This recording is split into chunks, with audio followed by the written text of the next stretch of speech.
See, the matter was taken up today by the High Court.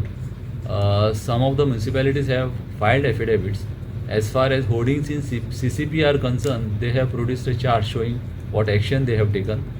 They have some time to take and complete the action as per the High Court's earlier order. Thereafter, the matter of Mapusa Municipal Council was taken. There, the High Court is not at all happy with the affidavit filed by the Mapusa Municipal Council. The High Court has said that the Chief Officer should file a fresh affidavit indicating all illegal hoardings within Mapusa municipal jurisdiction. Municipality said that there are only 2 or 3 illegal hoardings within their jurisdiction, which the High Court said that it is not believable. So High Court was very tough with the Mapusa Municipal Council. They will have to file an affidavit, and the matter is thereafter kept on 28th of this month. As far as casino hoardings are concerned, they have actually, one hoarding is already removed.